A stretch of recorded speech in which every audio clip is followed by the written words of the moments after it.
नमस्कार दोस्तों, मैं संतोष पटेल स्वागत करता हूं आपके अपने YouTube चैनल डिजिटल भंडार पर। आज की वीडियो में हम CPCT एग्जाम जनवरी 2024 के लिए कंप्यूटर के इम्पोर्टेंट क्वेश्चंस को समझने वाले हैं। यह हमारा CPCT एग्जाम जनवरी 2024 के लिए पार्ट नंबर 2 है। इस वीडियो में हम CPCT एग्जाम के लिए कंप्यूटर से संबंधित 20 इम्पोर्टेंट क्वेश्चंस को समझने वाले हैं। यह सभी वही क्वेश्चन हैं जो पहले भी CPCT एग्जाम में पूछे जा चुके हैं। जब हम एक क्वेश्चन को समझते हैं तो उससे संबंधित हमें कई प्रकार के और भी क्वेश्चन तैयार करने मिलते हैं। आप सभी क्वेश्चंस को नोट जरूर करें, क्योंकि पेपर में एक क्वेश्चन से संबंधित कई प्रकार के और भी क्वेश्चन बन सकते हैं। चलिए शुरुआत करते हैं आज की इस वीडियो का। देखते हैं आज का हमारा पहला क्वेश्चन क्या है। पहला क्वेश्चन हमसे पूछा गया है, सोनार में हम ब्लैंक तरंगों का उपयोग करते हैं। सोनार में हम ब्लैंक तरंगों का उपयोग करते हैं। एक क्वेश्चन हमसे पूछा गया है और यह क्वेश्चन सितंबर वाले CPCT एग्जाम में आया है। हम आपको यह सभी जो क्वेश्चन तैयार करा रहे हैं, यह सभी क्वेश्चन CPCT के पुराने पेपर में पूछे जा चुके हैं। हमसे क्वेश्चन पूछा गया है, सोनार में हम ब्लैंक तरंगों का उपयोग करते हैं। मतलब जो सोनार सिस्टम होते हैं उनमें किस प्रकार की वेव का मतलब की तरंगों का यूज किया जाता है। सोनार सिस्टम का क्वेश्चन है। सोनार सिस्टम क्या होता है? सोनार सिस्टम या सोनार डिवाइस पानी के अंदर कम्युनिकेशन करने के लिए या नेविगेशन करने के लिए यूज किया जाता है। आपने देखा होगा समुद्र में या पानी में जो जहाज होते हैं, पनडुब्बियां होती हैं, सबमरीन होती हैं, उनके द्वारा पानी के अंदर रास्ता देखने के लिए, नेविगेशन करने के लिए, एक स्थान से दूसरे स्थान पर जाने के लिए, दूरी का पता लगाने के लिए या आपस में कम्युनिकेशन करने के लिए सोनार सिस्टम का यूज किया जाता है। सोनार का फुल फॉर्म होता है sound navigation and ranging. Sound navigation and ranging. Sonar system का यूज पानी के अंदर डिस्टेंस को पता करने के लिए, कम्युनिकेशन करने के लिए या नेविगेशन करने के लिए किया जाता है। सोनार का फुल फॉर्म होता है साउंड नेविगेशन एंड रेंजिंग। और सोनार सिस्टम में अल्ट्रासोनिक वेव्स का यूज किया जाता है। अल्ट्रासोनिक वेव मतलब सोनार में हम अल्ट्रासोनिक तरंगों का उपयोग करते हैं। तो इस क्वेश्चन का आंसर हो जाएगा option number C, ultrasonic. Sonar system में या सोनार डिवाइस में अल्ट्रासोनिक तरंगों का उपयोग किया जाता है। सोनार का फुल फॉर्म होता है साउंड नेविगेशन एंड रेंजिंग। इस क्वेश्चन का आंसर है ऑप्शन नंबर सी। देखते हैं हमारे नेक्स्ट क्वेश्चन को। नेक्स्ट क्वेश्चन है, निम्न में से कौन से वेक्टर फाइल फॉर्मेट हैं? निम्न में से कौन से वेक्टर फाइल फॉर्मेट हैं? यह क्वेश्चन फाइल फॉर्मेट से संबंधित है, जिसे हम एक्सटेंशन भी कहते हैं। एक्सटेंशन को फाइल फॉर्मेट भी बोला जाता है, जो कि फाइल के टाइप को दर्शाता है, फाइल के प्रकार को दर्शाता है, उसका एक्सटेंशन। जब भी आप कोई फाइल क्रिएट करते हो, कोई फाइल सेव करते हो, तो आप फाइल का एक नाम देते हो और नाम के बाद ऑटोमेटिक डॉट का साइन आता है, जिसके बाद फाइल का एक्सटेंशन ऐड हो जाता है। एक्सटेंशन फाइल के प्रकार को बताता है। हमें यहां पर कई प्रकार के एक्सटेंशन दिए गए हैं और हमसे पूछा गया है निम्न में से कौन से वेक्टर फाइल फॉर्मेट हैं। वेक्टर फाइल फॉर्मेट क्या होता है? वेक्टर फाइल फॉर्मेट ग्राफिक्स का फाइल फॉर्मेट होता है, ग्राफिक्स का, इमेजेस का। ग्राफिक्स के दो प्रकार होते हैं, एक होते हैं रेस्टर ग्राफिक्स और एक होते हैं वेक्टर ग्राफिक्स।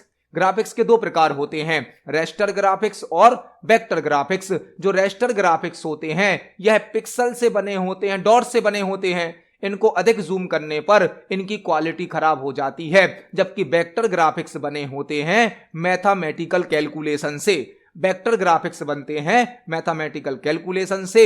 इनको कितना भी जूम कर लिया जाए, इनकी क्वालिटी खराब नहीं होती है। तो वेक्टर ग्राफिक्स ऐसे ग्राफिक्स होते हैं जिनको अधिक जूम करने पर भी इनकी क्वालिटी खराब नहीं होती है, जबकि रेस्टर ग्राफिक्स को जूम करने पर उनकी क्वालिटी खराब हो जाती है। वेक्टर ग्राफिक्स फाइल के फॉर्मेट होते हैं PDF, EPS और SVG। PDF, EPS और SVG। जबकि यहां पर जो BMP दिया गया है यह एक रेस्टर ग्राफिक्स है। यहां पर जो PNG दिया गया है यह भी एक रेस्टर ग्राफिक्स है। यहां पर जो हमें TIFF और JPEG दिया गया है, यह भी रेस्टर ग्राफिक्स है। मतलब जो ऑप्शन नंबर ए है इसमें जो 3 हमें एक्सटेंशन दिए गए हैं, 3 फाइल फॉर्मेट दिए गए हैं, यह तीनों ही वेक्टर फाइल फॉर्मेट हैं। जैसे कि पीडीएफ का फुल फॉर्म क्या होता है? Portable document format, portable document format. EPS का फुल फॉर्म क्या होता है? Encapsulated post script, encapsulated post script. और SVG का फुल फॉर्म क्या होता है? Scalable vector graphics, scalable vector graphics. यह तीनों ही वेक्टर ग्राफिक्स के प्रकार हैं, फाइल फॉर्मेट है, एक्सटेंशन है। तो हमारा आंसर होगा ऑप्शन नंबर ए। आपको और कुछ क्वेश्चन भी तैयार करने हैं।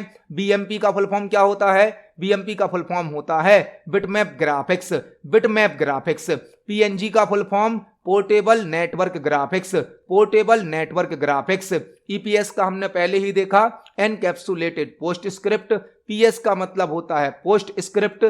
TIFF का फुल फॉर्म होता है tagged image file format, tagged image file format.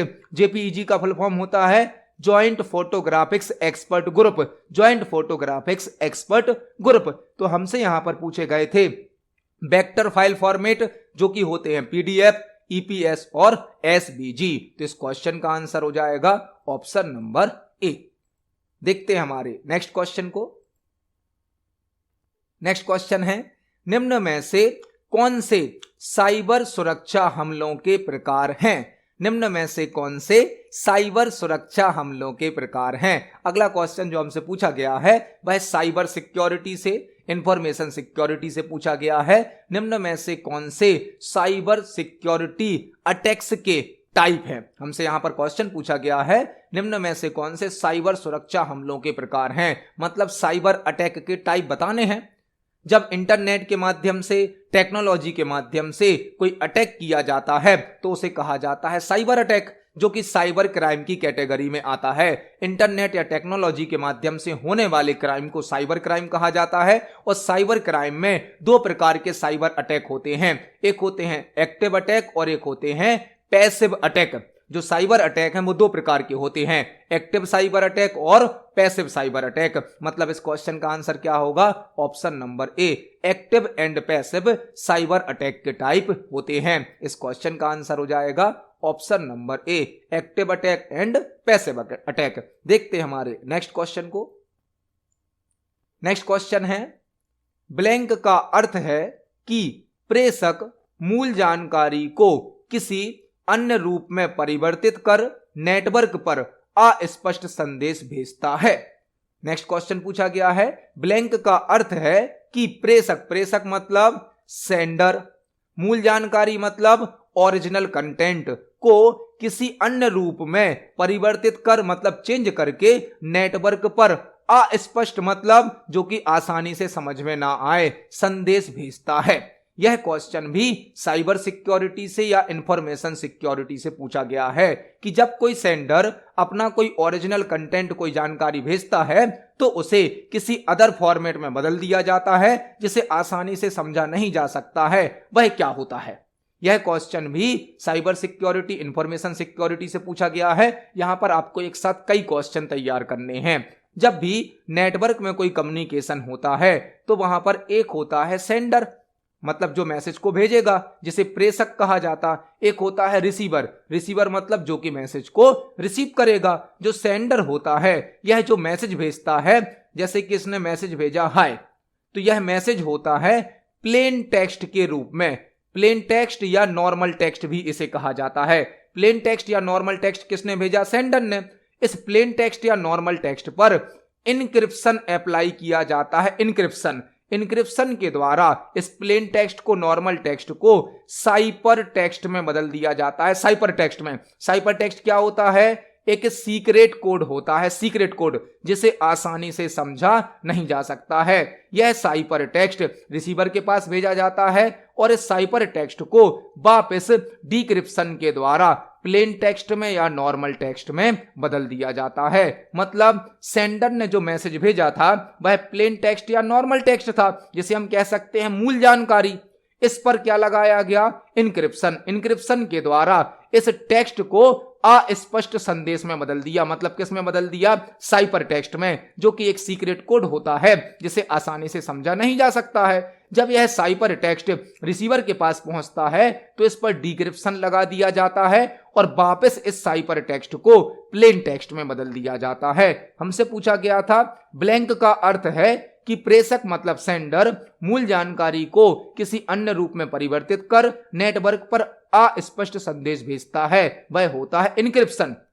Encryption plain text को या नॉर्मल टेक्स्ट को किस में बदल देता है? साइपर टेक्स्ट में, जो कि अस्पष्ट होता है, सीक्रेट कोड होता है। जबकि डिक्रिप्शन क्या करता है? इस साइपर टेक्स्ट को वापस प्लेन टेक्स्ट या नॉर्मल टेक्स्ट में बदल देता है। आपसे क्वेश्चन पूछा जा सकता है प्लेन टेक्स्ट को साइपर टेक्स्ट में किसके द्वारा बदला जाता है? वह होता है इनक्रिप्शन। आपसे क्वेश्चन पूछा जा सकता है साइपर टेक्स्ट को प्लेन टेक्स्ट में किसके द्वारा बदला जाता है? वह होता है डिक्रिप्शन। सीक्रेट कोड क्या होता है? साइपर टेक्स्ट, जिसे आसानी से समझा नहीं जा सकता है। तो इस क्वेश्चन का आंसर हो जाएगा option number A, encryption. Encryption इस क्वेश्चन का आंसर है। देखते हैं हमारे नेक्स्ट क्वेश्चन को।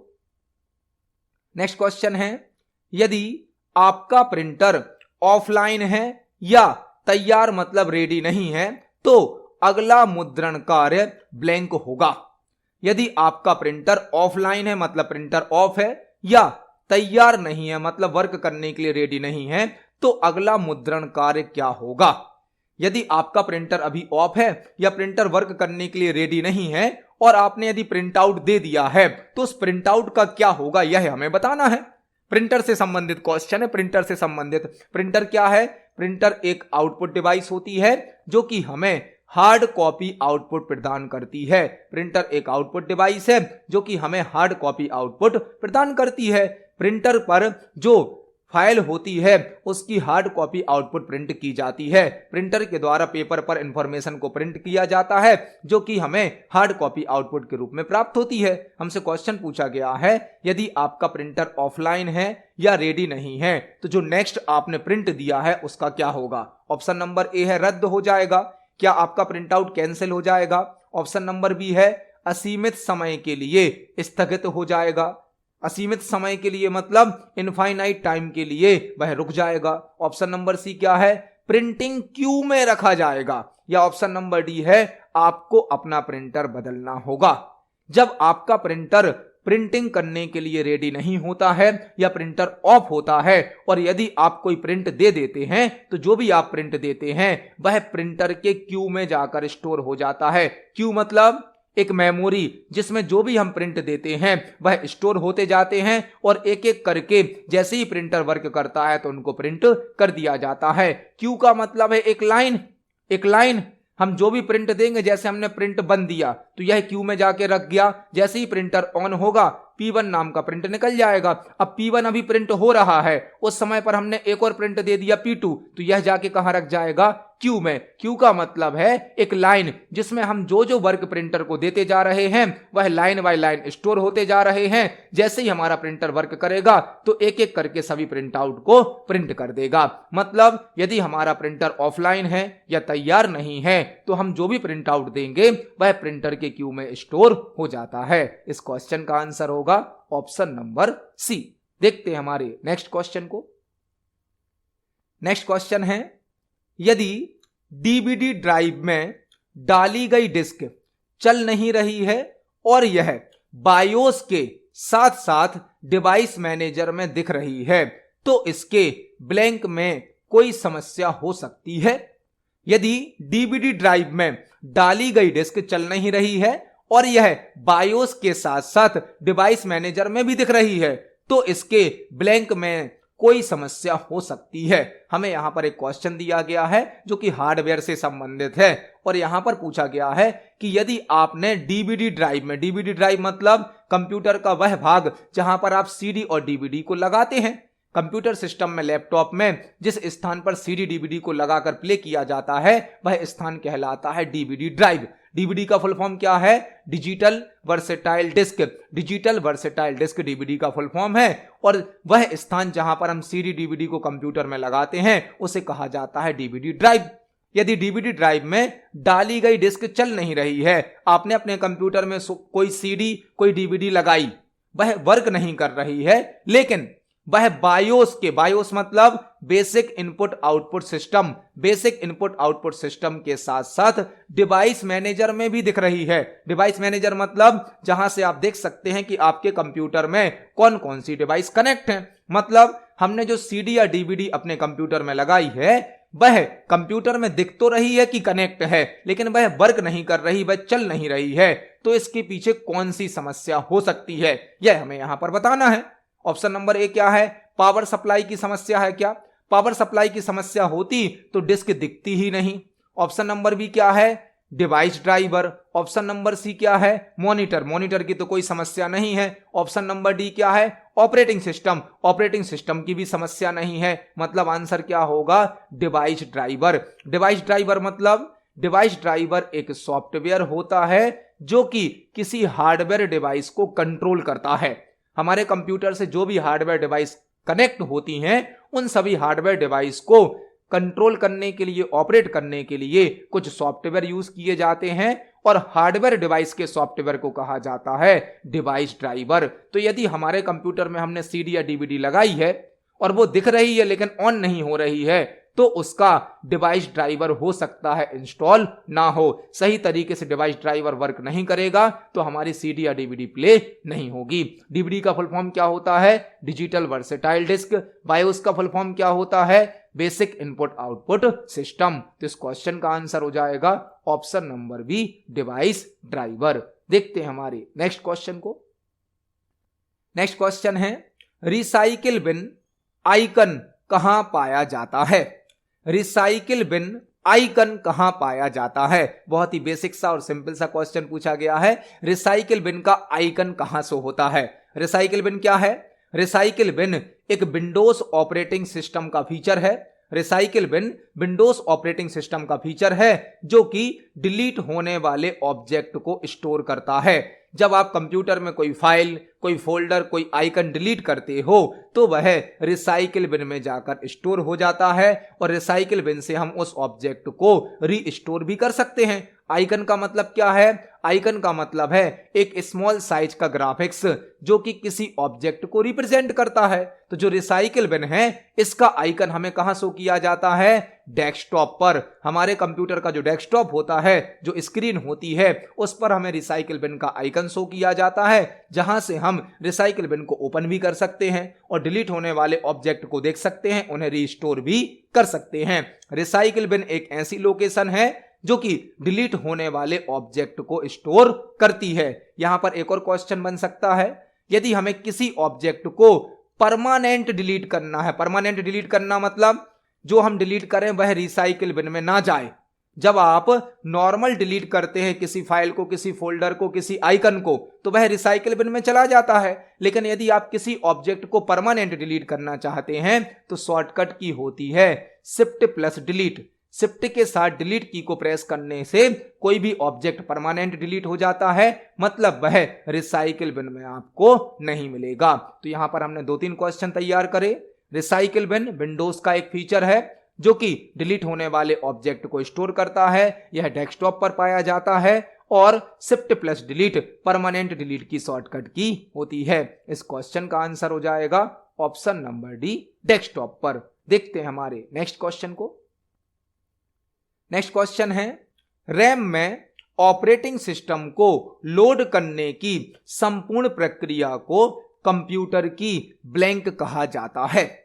रैम में ऑपरेटिंग सिस्टम को लोड करने की संपूर्ण प्रक्रिया को कंप्यूटर की ब्लैंक कहा जाता है। हमसे क्वेश्चन पूछा गया है कि जो ऑपरेटिंग सिस्टम है उसे रैम में लोड करने की पूरी प्रक्रिया को क्या कहा जाता है। यहां पर आपको कई क्वेश्चन तैयार करने मिलेंगे, एक साथ कई क्वेश्चन आपको यहां पर तैयार करने हैं। आपसे पूछा जा सकता है कि कंप्यूटर को बूट करने पर कौन सी प्रोसेस रन होती है। कंप्यूटर को बूट करने पर, कंप्यूटर को बूट करना मतलब कंप्यूटर को ऑन करना। जब हम कंप्यूटर को ऑन करते हैं तो उसे कहा जाता है कंप्यूटर को बूट करना। जब हम कंप्यूटर को ऑन करते हैं तो कंप्यूटर सिस्टम बूट होता है और बूट होने पर बूटिंग प्रोसेस रन होती है। बूटिंग प्रोसेस में ऑपरेटिंग सिस्टम को सेकेंडरी मेमोरी से प्राइमरी मेमोरी मतलब रैम में लोड किया जाता है। मतलब इस क्वेश्चन का आंसर क्या होगा? Option number D, booting process. जब हम कंप्यूटर सिस्टम को बूट करते हैं मतलब ऑन करते हैं तब बूटिंग प्रोसेस रन होती है। बूटिंग प्रोसेस में ऑपरेटिंग सिस्टम को सेकेंडरी मेमोरी से प्राइमरी मेमोरी में मतलब रैम में लोड किया जाता है और यह प्रोसेस कहलाती है बूटिंग प्रोसेस। यदि आपके कंप्यूटर में ऑपरेटिंग सिस्टम नहीं होगा तो कंप्यूटर सिस्टम बूट नहीं हो सकता है। आपसे क्वेश्चन पूछा जा सकता है बिना किसके कंप्यूटर बूट नहीं हो सकता है? तो बिना ऑपरेटिंग सिस्टम के कंप्यूटर सिस्टम बूट नहीं हो सकता, क्योंकि बूटिंग प्रोसेस में ऑपरेटिंग सिस्टम सेकेंडरी मेमोरी से प्राइमरी मेमोरी में लोड होता है और यदि ऑपरेटिंग सिस्टम नहीं होगा तो कंप्यूटर सिस्टम बूट नहीं हो सकता है। मतलब इस क्वेश्चन का आंसर होगा option number D, booting. RAM का फुल फॉर्म क्या होता है? रैम का फुल फॉर्म होता है random access memory. Random access memory. तो इस क्वेश्चन का आंसर हो जाएगा ऑप्शन नंबर डी, बूटिंग। देखते हैं हमारे नेक्स्ट क्वेश्चन को। नेक्स्ट क्वेश्चन है बैकअप फाइल में निम्न में से कौन सा फाइल फॉर्मेट होता है? बैकअप फाइल में निम्न में से कौन सा फाइल फॉर्मेट होता है? यह क्वेश्चन भी फाइल फॉर्मेट से पूछा गया है, एक्सटेंशन से पूछा गया है। आज की वीडियो में ही हमने वेक्टर फाइल फॉर्मेट में एक क्वेश्चन देखा था, वहां पर भी हमने फाइल फॉर्मेट को समझा था। फाइल फॉर्मेट जिसे एक्सटेंशन भी कहा जाता है, जो कि फाइल के प्रकार को बताता है। हमसे पूछा गया है बैकअप फाइल में निम्न में से कौन सा फाइल फॉर्मेट होता है? बैकअप फाइल क्या होती है? यदि हम कोई फाइल बनाते हैं, कोई डेटा स्टोर करते हैं तो वह हमारी ओरिजिनल फाइल होती है। ओरिजिनल फाइल, यदि ओरिजिनल फाइल डिलीट हो जाएगी तो हमारा डेटा लॉस हो जाएगा, तो हम इस ओरिजिनल फाइल की एक कॉपी बनाकर रख लेते हैं, वह कहलाती है बैकअप फाइल। मतलब किसी ओरिजिनल फाइल की एक कॉपी बनाकर रख लेना कहलाता है बैकअप फाइल। यदि हमारी ओरिजिनल फाइल डिलीट हो जाएगी तो हम बैकअप फाइल के द्वारा अपने डेटा को रीस्टोर कर सकते हैं। मतलब जो बैकअप है, जो रीस्टोर है, वह डेटा की सिक्योरिटी देता है। ओरिजिनल फाइल की कॉपी बनाना कहलाता है बैकअप, और यदि ओरिजिनल फाइल डिलीट हो जाएगी तो हम बैकअप फाइल से डेटा को रीस्टोर भी कर सकते हैं। बैकअप फाइल का फाइल फॉर्मेट होता है .bak। .bak बैकअप फाइल का एक्सटेंशन या फाइल फॉर्मेट होता है। इस क्वेश्चन का आंसर हो जाएगा option number C, .bak। Backup file का फाइल फॉर्मेट होता है .bak। देखते हैं हमारे नेक्स्ट क्वेश्चन को। नेक्स्ट क्वेश्चन है कंप्यूटर के बीच डेटा के आदान प्रदान करने के नियमों को ब्लैंक कहा जाता है।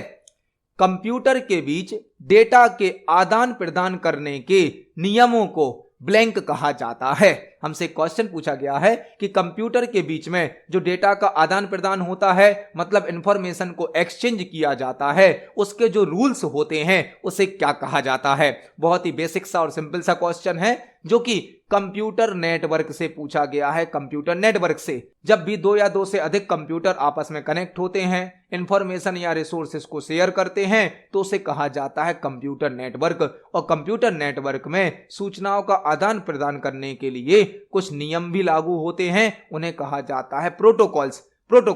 प्रोटोकॉल सेट ऑफ रूल्स होता है। प्रोटोकॉल सेट ऑफ रूल्स होता है, मतलब नियमों के समूह को प्रोटोकॉल कहा जाता है, जो कि नेटवर्क में कम्युनिकेशन करने के लिए यूज किया जाता है। तो कंप्यूटर के बीच में डेटा के आदान प्रदान करने के नियमों को प्रोटोकॉल कहा जाता है। प्रोटोकॉल मल्टीपल रूल्स का एक सेट होता है। तो इस क्वेश्चन का आंसर हो जाएगा ऑप्शन नंबर डी, प्रोटोकॉल। देखते हैं हमारे नेक्स्ट क्वेश्चन को। नेक्स्ट क्वेश्चन है हमारा निम्न में से कौन सा एक सर्च इंजन है? निम्न में से कौन सा एक सर्च इंजन है? यह क्वेश्चन इंटरनेट से संबंधित है। निम्न में से कौन सा एक सर्च इंजन है? सर्च इंजन क्या होता है? सर्च इंजन कुछ वेबसाइट होती हैं। सर्च इंजन कुछ वेबसाइट होती हैं। वेब ब्राउजर अलग होता है, वेब ब्राउजर अलग होता है और सर्च इंजन अलग होता है। वेब ब्राउजर एक एप्लीकेशन सॉफ्टवेयर होता है जिसका उपयोग वेब पेज या वेबसाइट को ओपन करने के लिए किया जाता है। वेब ब्राउजर एक एप्लीकेशन सॉफ्टवेयर होता है जिसका उपयोग वेब पेज और वेबसाइट को ओपन करने के लिए किया जाता है, जैसे कि Google Chrome, opera mini, internet explorer, Mozilla Firefox, यह सभी वेब ब्राउजर होते हैं। जबकि सर्च इंजन क्या होते हैं? सर्च इंजन कुछ वेबसाइट होती हैं जो कि इंटरनेट पर किसी टॉपिक के आधार पर इंफॉर्मेशन को सर्च करती हैं।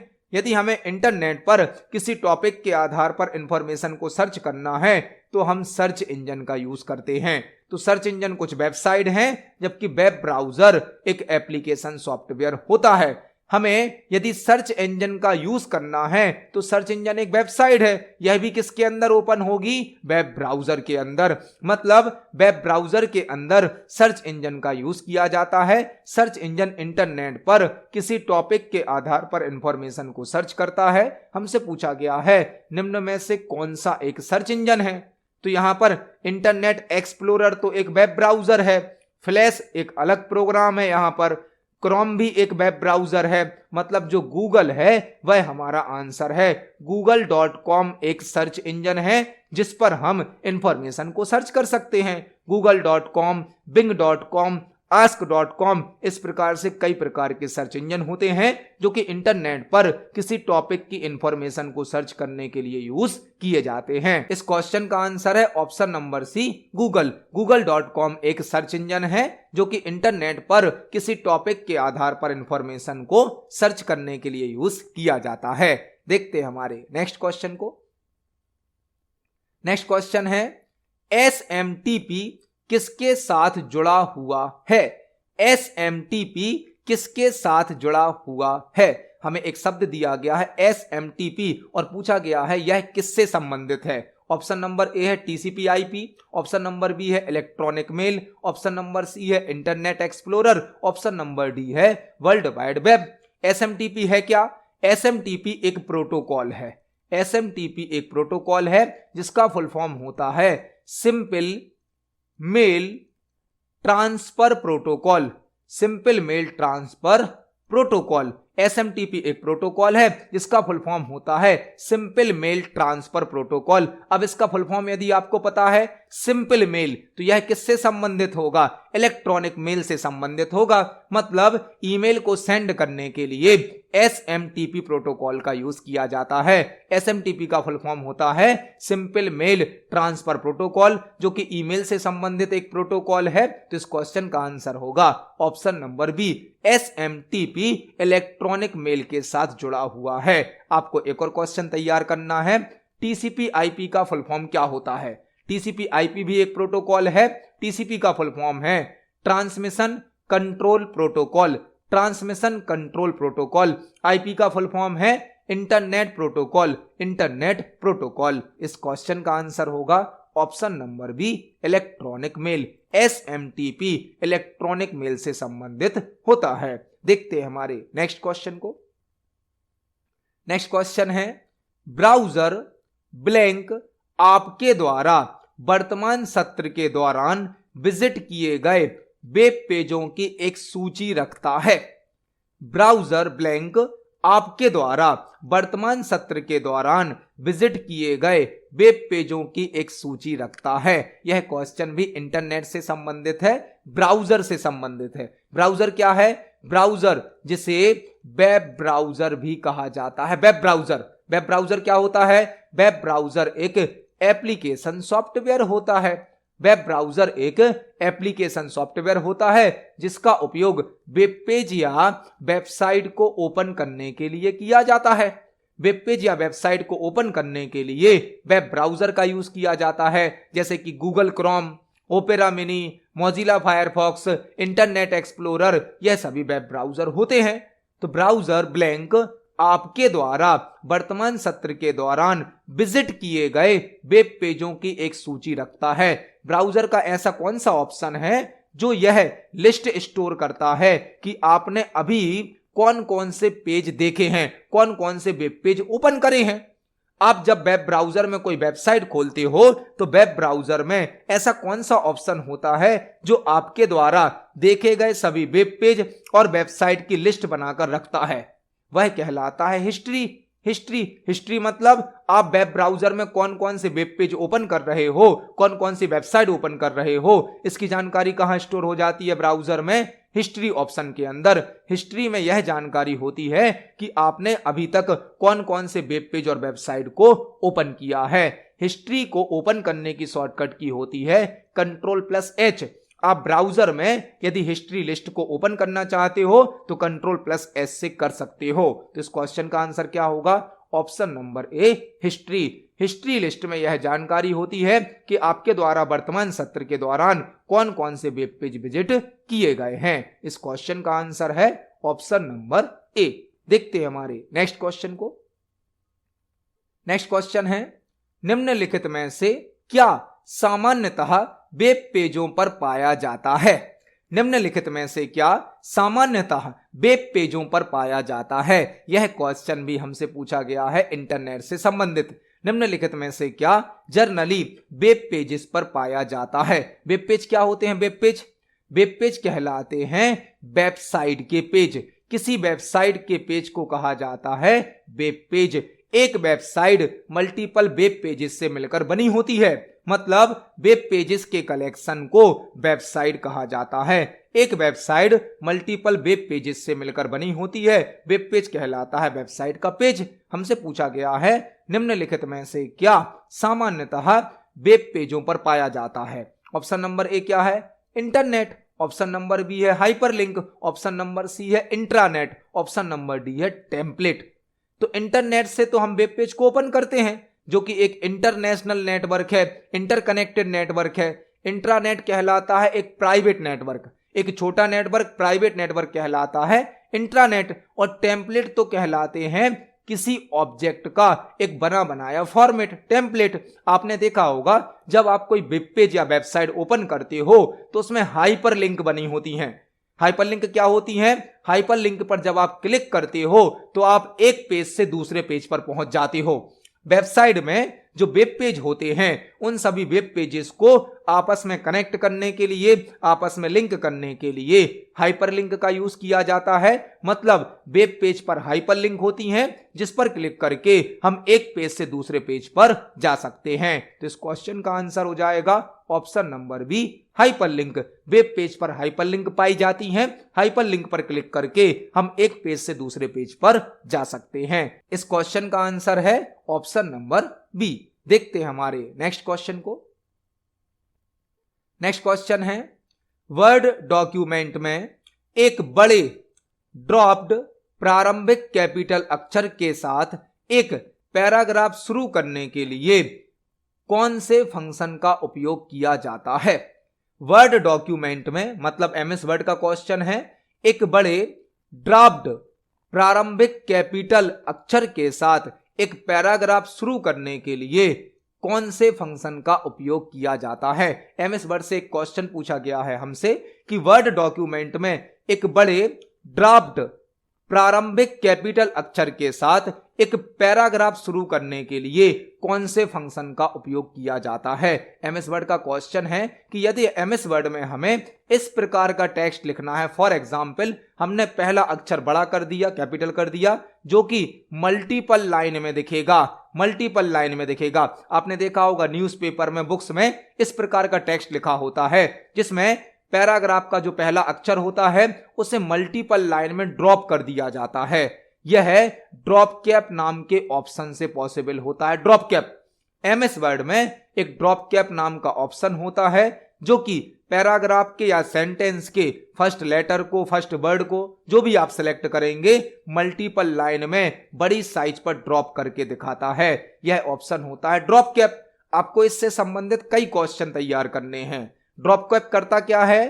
पैराग्राफ के स्टार्टिंग किसी अक्षर को या किसी शब्द को मल्टीपल लाइन में बड़ी साइज पर ड्रॉप करके दिखाता है। Drop cap option MS word के इंसर्ट टैब में प्राप्त होता है, इंसर्ट टैब में। और बाय डिफॉल्ट यह 3 लाइन को ड्रॉप करता है, 3 लाइन को। ड्रॉप कैप बाय डिफॉल्ट किसी अक्षर को 3 लाइन में ड्रॉप करता है। हम मैक्सिमम किसी अक्षर को 10 लाइन में ड्रॉप कर सकते हैं। Drop cap option insert tab में प्राप्त होता है। यह बाय डिफॉल्ट 3 लाइनों में किसी अक्षर को ड्रॉप करता है। हम अधिकतम 10 लाइनों में किसी अक्षर को ड्रॉप कर सकते हैं। इसको हम एमएस वर्ड पर प्रैक्टिकली देखने वाले हैं। चलते हैं एमएस वर्ड पर। यह हमारा एमएस वर्ड सॉफ्टवेयर है। यहां पर हमने कुछ सैंपल टेक्स्ट टाइप किया है।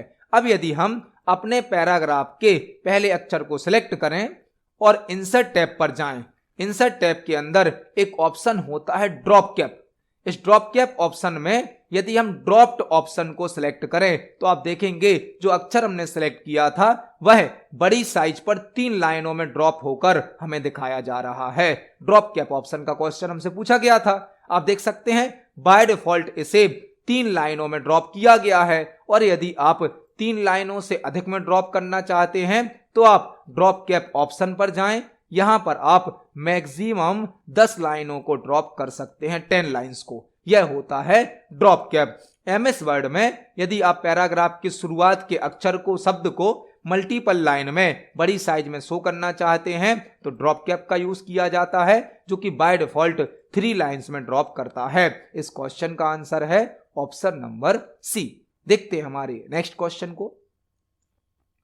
नेक्स्ट क्वेश्चन है ब्लैंक वॉल्यूम का पहला ब्लॉक होता है और इसमें ऑपरेटिंग सिस्टम को बूट करने के लिए आवश्यक जानकारी होती है।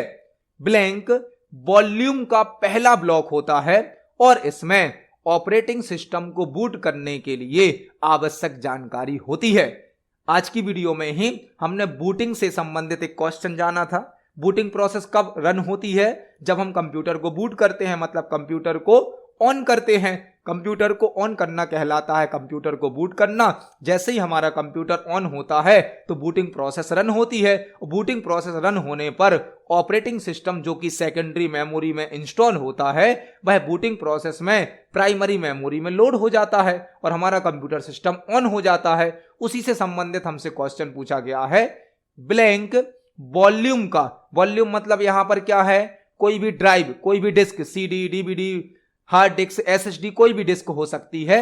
ब्लैंक वॉल्यूम का पहला ब्लॉक होता है और इसमें ऑपरेटिंग सिस्टम को बूट करने के लिए आवश्यक जानकारी होती है। मतलब किसी डिस्क का, किसी ड्राइव का पहला ब्लॉक होता है जिसमें ऑपरेटिंग सिस्टम को बूट करने के लिए आवश्यक जानकारी होती है, वह कहलाता है boot control block. Boot control block. आप चारों ऑप्शन को ध्यान से देखें तो यहां पर बूट वर्ड आ रहा है और आंसर में भी आपको क्या देखने मिलेगा? Boot word. Boot control block किसी वॉल्यूम का पहला ब्लॉक होता है जिसमें बूटिंग प्रोसेस से संबंधित कुछ इंफॉर्मेशन स्टोर होती है। तो इस क्वेश्चन का आंसर हो जाएगा option number A, boot control block किसी वॉल्यूम का पहला ब्लॉक होता है और इसमें ऑपरेटिंग सिस्टम को बूट करने के लिए आवश्यक जानकारी होती है। इस क्वेश्चन का आंसर है ऑप्शन नंबर ए। देखते हैं हमारे नेक्स्ट क्वेश्चन को। नेक्स्ट क्वेश्चन है भीम आधार पे कौन से अन्य नाम से भी जाना जाता है? भीम आधार पे कौन से अन्य नाम से भी जाना जाता है?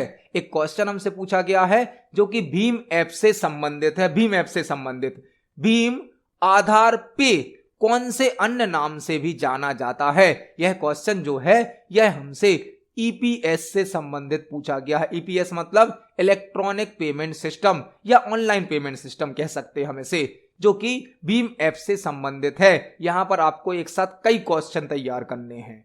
आपसे पूछा जा सकता है भीम ऐप में भीम का फुल फॉर्म क्या है? तो भीम का फुल फॉर्म होता है Bharat interface for money. Bharat interface for money. Bharat interface for money Bhim का फुल फॉर्म होता है। भीम ऐप यूपीआई के माध्यम से ऑनलाइन पेमेंट ट्रांसफर करने की सुविधा प्रदान करती है। यूपीआई का फुल फॉर्म होता है unified payment interface. Unified payment interface. Bhim app का नाम डॉक्टर भीमराव अंबेडकर जी के नाम पर रखा गया है। आपसे पूछा जा सकता है कि भीम ऐप का नाम किनके नाम पर रखा गया है? तो भीम ऐप का नाम डॉक्टर भीमराव अंबेडकर जी के नाम पर रखा गया है। भीम ऐप को सन 2016 में लॉन्च किया गया था। भीम ऐप को एनपीसीआई के द्वारा बनाया गया है। एनपीसीआई मतलब national payments corporation of India. National payments corporation of India के द्वारा भीम ऐप को बनाया गया है। अब हमसे जो क्वेश्चन पूछा गया है इसे समझते हैं। भीम आधार पे कौन से अन्य नाम से भी जाना जाता है? क्वेश्चन को थोड़ा समझिए तो आपको आंसर समझ में आएगा।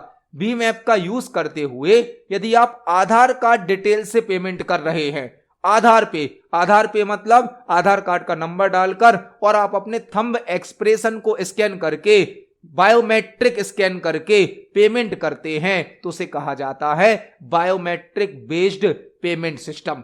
आपने आधार कार्ड नंबर डाला, आधार कार्ड में आपकी पूरी बायोमेट्रिक डिटेल होती है, आपके थंब एक्सप्रेशन, आपका रेटिना, इन सभी चीजों को कहा जाता है बायोमेट्रिक स्कैनिंग। तो जब आप भीम ऐप में आधार से पेमेंट करते हैं तो उसे कहा जाता है biometric based payment system, image based payment system नहीं। क्यों? क्योंकि आधार कार्ड में आपकी बायोमेट्रिक इंफॉर्मेशन होती है, आपके फिंगरप्रिंट, आपकी रेटिना, आंख की जो रेटिना होती वो स्कैन होती है, बारकोड से भी पेमेंट होता है, मगर यहां पर तो आधार कार्ड की बात हो रही है। आधार कार्ड में कैसा डेटा होता हमारा? बायोमेट्रिक, और पिक्चर बेस्ड भी नहीं है। मतलब आंसर क्या हो जाएगा? Biometric based payment system. जब हम आधार कार्ड से पेमेंट करते हैं तो उसे बायोमेट्रिक बेस्ड पेमेंट सिस्टम कहा जाता है। इस क्वेश्चन का आंसर हो जाएगा ऑप्शन नंबर सी। देखते हैं हमारे नेक्स्ट क्वेश्चन को। नेक्स्ट क्वेश्चन है, मार्कअप फाइल के लिए निम्न में से किस फाइल एक्सटेंशन का उपयोग किया जाता है? मार्कअप फाइल के लिए निम्न में से किस फाइल एक्सटेंशन का उपयोग किया जाता है? एक और क्वेश्चन हमसे फाइल एक्सटेंशन से या फाइल फॉर्मेट से संबंधित पूछा गया है। मार्कअप फाइल के लिए किस एक्सटेंशन का यूज किया जाता है? मार्कअप फाइल कौन सी फाइल होती हैं? ऐसी फाइल जिसमें हम टेक्स्ट को टाइप कर सकते हैं, टेक्स्ट को डिस्प्ले कर सकते हैं, और जर्नली मार्कअप फाइल बनाई जाती है HTML से। HTML मतलब hyper text markup language. Hyper text markup language HTML file का एक्सटेंशन होता है या तो .htm या .html। HTML फाइल के द्वारा वेब पेज बनाए जाते हैं। वेब पेज मतलब वेबसाइट के पेज। तो जो मार्कअप फाइल होती है वह होती है हाइपर टेक्स्ट मार्कअप लैंग्वेज के द्वारा बनी हुई फाइल, जिसका एक्सटेंशन होता है .htm या .html। HTML के द्वारा वेब पेज बनाए जाते हैं। वेब पेज मतलब वेबसाइट के पेज, जिनको वेब ब्राउजर में ओपन किया जाता है। तो इस क्वेश्चन का आंसर क्या होगा? ऑप्शन नंबर सी, .htm या .html मतलब hyper text markup language markup file में यूज होने वाला एक फाइल एक्सटेंशन है। DOC तो MS वर्ड का एक्सटेंशन है, और अब MS वर्ड के नए वर्जन में .docx एक्सटेंशन का यूज किया जाता है। .org तो एक डोमेन कोड है जो कि ऑर्गेनाइजेशन में यूज होता है। .lib लाइब्रेरी फाइल का एक्सटेंशन होता है, लाइब्रेरी फाइल का। तो इस क्वेश्चन का आंसर हो जाएगा ऑप्शन नंबर सी, .htm या .html मार्कअप फाइल का फाइल एक्सटेंशन होता है। देखते हैं हमारे नेक्स्ट क्वेश्चन को। नेक्स्ट क्वेश्चन है, केस चेंज को पूर्वत मतलब अंडू करने के लिए ब्लैंक दबाएं। केस चेंज को अंडू करने के लिए ब्लैंक दबाएं। हमसे एक क्वेश्चन पूछा गया है कि यदि हमने केस चेंज किया है और उसे हमें वापस अंडू करना है तो हम कौन सी शॉर्टकट की को प्रेस करेंगे? यह क्वेश्चन चेंज केस नाम के टॉपिक से संबंधित भी है और अंडू टॉपिक से संबंधित भी है। यहां पर आपको एक साथ करीब 10 क्वेश्चन तैयार करने मिलेंगे। केस चेंज को अंडू करने के लिए ब्लैंक दबाएं हमसे पूछा गया है। यह क्वेश्चन चेंज केस टॉपिक संबंधित है और अंडू से भी संबंधित है। पहले हम केस चेंज को समझते हैं या चेंज केस को समझते हैं। MS वर्ड में होम टैब के अंदर चेंज केस नाम का एक ऑप्शन होता है। MS वर्ड में होम टैब के अंदर चेंज केस नाम का एक ऑप्शन होता है जो कि MS वर्ड में टाइप होने वाले टेक्स्ट को कैपिटल लेटर में, स्मॉल लेटर में या कैपिटल और स्मॉल दोनों लेटर में शो करने की सुविधा प्रदान करता है। आपने MS वर्ड में जो टेक्स्ट टाइप किया है, यदि उसको पूरा कैपिटल में शो करना है तो आप चेंज केस से कर सकते हो। आपको अपने टेक्स्ट को पूरा स्मॉल में शो करना है तो चेंज केस से कर सकते हो। आपको अपने टेक्स्ट को स्मॉल लेटर और कैपिटल लेटर मिक्स में शो करना है तो भी आप चेंज केस का यूज कर सकते हो। एमएस वर्ड के होम टैब में चेंज केस नाम का ऑप्शन होता है जो कि फॉन्ट ग्रुप के अंदर होता है। फॉन्ट ग्रुप में होता है चेंज केस। चेंज केस की शॉर्टकट की होती है Shift+F3। चेंज केस की शॉर्टकट की क्या होती है? Shift+F3। एमएस वर्ड में टोटल 5 प्रकार के केस होते हैं, लेकिन शॉर्टकट की से केवल 3 प्रकार के केस ही यूज किए जाते हैं। एमएस वर्ड के होम टैब में चेंज केस नाम का ऑप्शन होता है जो कि फॉन्ट ग्रुप में होता है। एमएस वर्ड में टोटल 5 प्रकार के केस होते हैं। एमएस वर्ड में जो चेंज केस है उसकी शॉर्टकट की है Shift+F3, लेकिन शॉर्टकट की से केवल 3 प्रकार के केस ही यूज किए जाते हैं। एमएस वर्ड का डिफॉल्ट केस होता है सेंटेंस केस। सेंटेंस केस मतलब आप जो भी सेंटेंस टाइप करोगे, जो भी वाक्य टाइप करोगे, उसका पहला अक्षर बस बड़ा होगा, बाकी सभी अक्षर छोटे होते हैं। यह चेंज केस से संबंधित कुछ क्वेश्चन हमसे पूछे जा सकते हैं। अब यदि आप किसी टेक्स्ट का केस चेंज करते हो और उसे अंडू करना है, अंडू करना मतलब वापस एक स्टेप पीछे जाना है, तो अंडू की शॉर्टकट की आपसे पूछी गई। अंडू की शॉर्टकट की क्या होती? Ctrl+Z। अंडू मतलब एक स्टेप पीछे जाना, जिसकी शॉर्टकट की होती है Ctrl+Z। इस क्वेश्चन का आंसर तो यह है, लेकिन यहां पर हमने चेंज केस से संबंधित भी कई क्वेश्चन तैयार करे। अभी हम इन सभी क्वेश्चन को एमएस वर्ड पर प्रैक्टिकली भी समझेंगे। एक क्वेश्चन आपसे पूछा जा सकता है, कॉपी की शॉर्टकट की क्या है? कॉपी की शॉर्टकट की होती है Ctrl+C। Ctrl+V होती है बोल्ड की शॉर्टकट की। Ctrl+V होती है पेस्ट की शॉर्टकट की। तो यहां पर एक साथ कई क्वेश्चन हमने तैयार करे। अब हम चेंज केस को और अंडू को प्रैक्टिकली एमएस वर्ड पर समझने वाले हैं। चलते हैं एमएस वर्ड पर। यहां पर आप देख सकते हैं एमएस वर्ड में जो हमने सैंपल टेक्स्ट टाइप किया है, इसमें जो भी हमारा सेंटेंस है, हर सेंटेंस का पहला अक्षर कैपिटल होगा, बाकी सभी अक्षर छोटे होंगे, स्मॉल होंगे। क्यों? क्योंकि एमएस वर्ड में बाय डिफॉल्ट होता है sentence case. Sentence case MS word के होम टैब में फॉन्ट ग्रुप होता है। फॉन्ट ग्रुप के अंदर एक ऑप्शन होता है चेंज केस। पहले हम एक पैराग्राफ को सिलेक्ट करते हैं, इस पर हम सभी प्रकार के केस यूज करके देखेंगे। जब हम चेंज केस पर क्लिक करेंगे तो यहां पर 5 प्रकार के केस होते हैं। बाय डिफॉल्ट होता है सेंटेंस केस। सेंटेंस केस मतलब पूरे वाक्य में पहला अक्षर बड़ा होगा, बाकी सभी अक्षर छोटे होंगे। दूसरा केस होता है यहां पर लोअर केस। लोअर केस मतलब पूरे टेक्स्ट को छोटे अक्षरों में शो कर दिया जाता है। तीसरा केस होता है अपर केस। अपर केस मतलब पूरा टेक्स्ट कैपिटल लेटर में शो किया जाता है। चौथा केस होता है capitalise each word. Capitalise each word मतलब हर शब्द का पहला अक्षर बड़ा हो जाता है, बाकी सभी अक्षर छोटे हो जाते हैं। और एक लास्ट केस होता है टॉगल केस। टॉगल केस क्या करता है? टॉगल केस केस को रिवर्स कर देता है। टॉगल केस केस को रिवर्स कर देता है, मतलब जो अक्षर कैपिटल में टाइप थे वह स्मॉल में बदल जाते हैं, और जो अक्षर स्मॉल में टाइप थे वह कैपिटल में बदल जाते हैं टॉगल केस से। यह होते हैं 5 प्रकार के केस। और चेंज केस की शॉर्टकट की होती है Shift+F3। शॉर्टकट की से केवल 3 केस ही यूज किए जाते हैं। अब यदि आपने किसी टेक्स्ट का केस बदला है, जैसे हम यहां पर अपने दूसरे पैराग्राफ को सिलेक्ट करते हैं और इसका केस कर देते हैं अपर केस। अपर केस मतलब इस पूरे टेक्स्ट को हमने कैपिटल में बदल दिया। अब इसे अंडू करना है। अंडू मतलब एक स्टेप पीछे जाना है, तो हम Ctrl+Z प्रेस करेंगे। Ctrl+Z से क्या हो जाता है? अंडू मतलब एक स्टेप पीछे हम आ जाते हैं। जबकि एक होता है रीडू। रीडू के लिए Ctrl+Y का यूज किया जाता है। Ctrl+Y से रीडू होता है, Ctrl+Z से अंडू होता है। तो इस क्वेश्चन में हमने एक साथ कई क्वेश्चन समझे। इस क्वेश्चन का आंसर होगा ऑप्शन नंबर ए, Ctrl+Z। देखते हैं हमारे नेक्स्ट क्वेश्चन को। नेक्स्ट क्वेश्चन है, बायां इंडेंट ब्लैंक और बाय मार्जिन के बीच की जगह को नियंत्रित करता है। बायां इंडेंट ब्लैंक और बाय मार्जिन के बीच की जगह को नियंत्रित करता है। हमसे एक क्वेश्चन पूछा गया है कि जो लेफ्ट इंडेंट होता है, लेफ्ट इंडेंट ब्लैंक और लेफ्ट मार्जिन के बीच की जगह को नियंत्रित करता है। हमसे क्वेश्चन पूछा गया है लेफ्ट इंडेंट ब्लैंक और लेफ्ट मार्जिन के बीच की जगह को कंट्रोल करता है। इंडेंट क्या होता है? इंडेंट, जब आप पेज पर कोई टेक्स्ट टाइप करते हो तो आपने देखा होगा टेक्स्ट के पहले और टेक्स्ट के बाद में कुछ ब्लैंक एरिया छोड़ा जाता है, उसे कहा जाता है इंडेंट।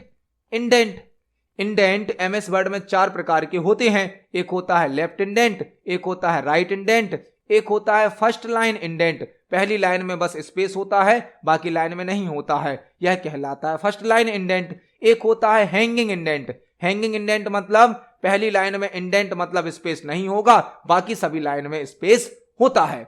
इंडेंट मतलब टेक्स्ट में स्पेस देना। इंडेंट का मतलब किससे है? टेक्स्ट में स्पेस देने से। टेक्स्ट के पहले या टेक्स्ट के बाद में जो स्पेस दिया जाता है उसे कहा जाता है इंडेंट। एमएस वर्ड में 4 प्रकार के इंडेंट होते हैं। एक होता है लेफ्ट इंडेंट जो कि टेक्स्ट के लेफ्ट साइड पर होता है, एक होता है राइट इंडेंट जो कि टेक्स्ट में राइट साइड पर होता है, एक होता है फर्स्ट लाइन इंडेंट जो कि पहली लाइन में बस होता है, एक होता है हैंगिंग इंडेंट जो कि पहली लाइन को छोड़कर बाकी सभी लाइन में होता है। तो इंडेंट, ब्लैंक और लेफ्ट मार्जिन। अब मार्जिन क्या होते हैं? मार्जिन जब आप पेज पर टाइपिंग करते हो तो आपने देखा होगा चारों साइड पर पेज पर कुछ खाली एरिया छोड़ दिया जाता है, वह कहलाता है मार्जिन। एक होता है लेफ्ट मार्जिन, एक होता है राइट मार्जिन, एक होता है टॉप मार्जिन, एक होता है बॉटम मार्जिन। तो हमसे क्वेश्चन पूछा गया है लेफ्ट इंडेंट, ब्लैंक और लेफ्ट मार्जिन के बीच की जगह को कंट्रोल करता है। लेफ्ट इंडेंट, ब्लैंक और लेफ्ट मार्जिन के बीच की जगह को कंट्रोल करता है। जब आप पेज पर कोई टेक्स्ट टाइप करेंगे तो पहले तो यहां पर क्या छोड़े जाते हैं? मार्जिन छोड़े जाते हैं। यह हो गए हमारे margin, left margin, right margin, top margin और बॉटम मार्जिन। इसके बाद हम यहां पर यदि टेक्स्ट टाइप करें तो ऐसा होगा, यह हमारा टेक्स्ट टाइप हो गया।